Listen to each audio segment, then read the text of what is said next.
Good day, folks, and welcome to another edition of Lumberjack Logic. I'm your host, Neil Johnson. In light of all the fraud stories we've had to cover, which is the left constantly trying to cover up their actions and obfuscate and not let you in on the truth, I thought I would show you more of this, but in a more humorous fashion today with the woke Karens that we have to deal with.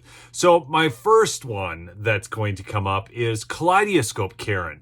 Amuse brought this to my attention on X. She's at a Presbyterian church in San Diego, aggressively blocking the recording of the church from the public sidewalk. And he asked the question, were they embarrassed about a kid-friendly drag show? Because I thought the left, first they told us this wasn't happening, and then when we find out it is happening, they tell us it's not a big deal that it's happening, and yet they're still trying to block it. So here she is in the kaleidoscope dress, she looks like a piece of stained glass running down and just running in front of this guy.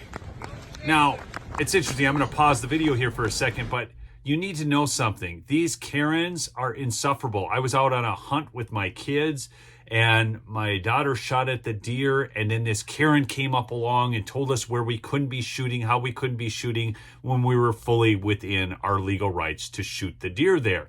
But they feel the need to insert themselves into everybody else's business. Now, this guy is obviously recording. She's like, what are you doing? What are you doing?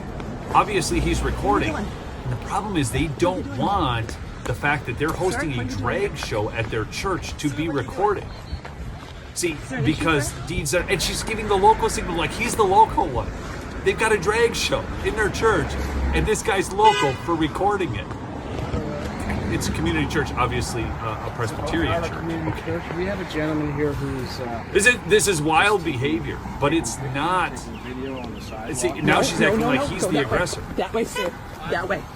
She's the one trying to back him up, and then she's going to say, back up now, back up now. And then it's, don't touch me. Don't touch me. No.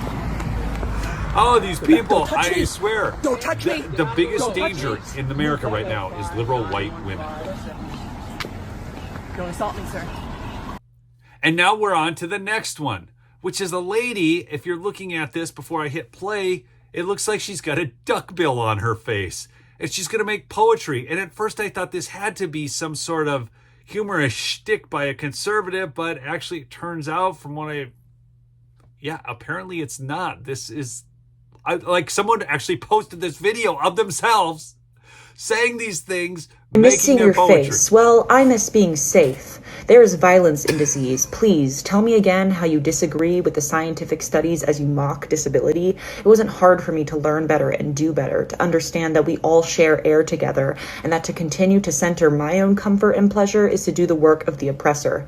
You cave to the pressure to uphold the status quo, to throw up your hands and say, well, that's just the way things go. When Black or trans or other marginalized folks are disproportionately becoming too sick to leave their homes, you post Columbus, but your actions condone the very same practices the colonizers honed. And if it isn't enough to care about others, the numbers don't lie. You are going to suffer. If you don't want to listen, you can't say we didn't warn you. It may feel easy now to ignore and conform to the normalization of chronic illness and pain. That is a real video. A real person talking to you. And then she does this F Columbus thing in the middle of it. And yet somehow the people who say that are still... She's really upset that not everybody's wearing a fake mask that looks like a duckbill because it singles her out. And she wants everybody to think exactly the way she does. It's absolutely abhorrent behavior when you think about it. She is wanting to force everyone else to conform to her, and she's talking about everyone else feeling that they're trying to make her conform. If she wants to wear a mask, she can wear it. Somebody says that they miss seeing her face. I mean, you would think she would take that as a symbol of people who actually love and care for her. They didn't tell her to take it off. They said, I miss seeing your face. I mean, she has been so... It's sad, really. I mean, when you think about how brutal the mind warp operation was to these people that they would think this way.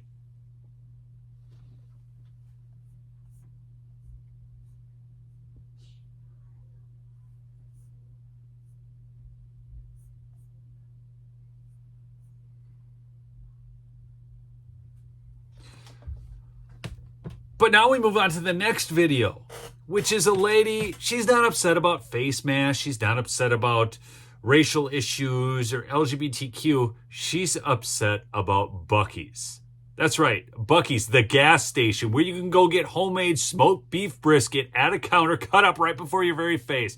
It is absolutely one of the most wonderful experiences in America, but this lady is going to freak out about it. I'm at Buc-ee's right now, and I just am looking for an explanation of what the hype is. Like, this is hell. Everyone's like, you gotta go to Buc-ee's. This is like a Cracker Barrel and a gas station vomited all over each other. All right, I know she's trying to make a statement here about middle America and how homespun meals at a Cracker Barrel are so bad.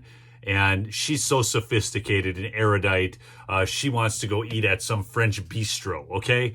But apparently she didn't get the memo. Most of us haven't been too happy with Cracker Barrel lately. And then made the ugliest clothes you've ever seen. I'm actually horrified because I think this is what Europeans and other people around the world think of when they think of American culture, like in a dystopian way. Like, no, it's real, and I'm in here right now, and what is this?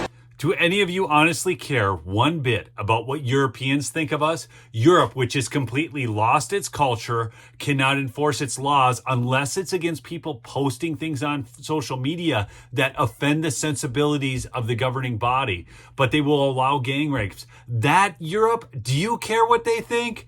I don't think so. I'm so scared. The excitement surrounding Buc-ee's as an institution is an indicator of the state of the mental health of the citizens of this country. I think if you are excited about Buc-ee's, you need to go see a therapist. Walmart has been topped. The hell? See, there you go.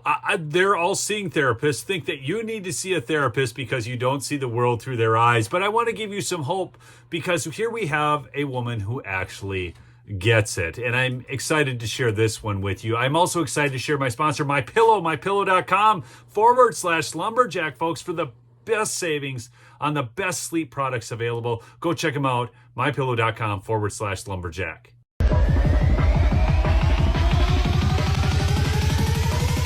And this is what happens when we tell people with a liberal arts degree that they are highly educated. Let's break it down Barney style for you, okay?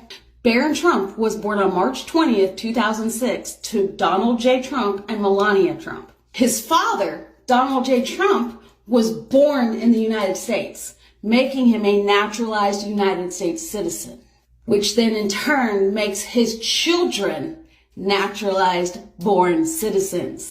But let's say we throw Donald Trump out of the picture and we just focus on Melania Trump. So Melania gained her green card in 2001, which gave her lawful residence in the United States. And then by 2006, she had become a naturalized United States citizen. So both of his parents are United States citizens. Does that make sense now why he's a U.S. citizen? When exactly do we get to stop calling the left the educated party? I think we can stop calling them the educated party today, folks. There is no greater danger to our republic than liberal white women. It is absolute insanity just how far off the rails they have gone. But I hope you enjoyed today's video. Please do go check out my sponsor, MyPillow, mypillow.com/lumberjack. He's even got coffee to get you out of bed. Great products to sleep on. Get those Giza sheets, folks. He's got them back in stock. That is the best sheet you will ever use in your life. Get them right now at mypillow.com/lumberjack or call 1-800-586-2865. And remember, subscribe. Peace out.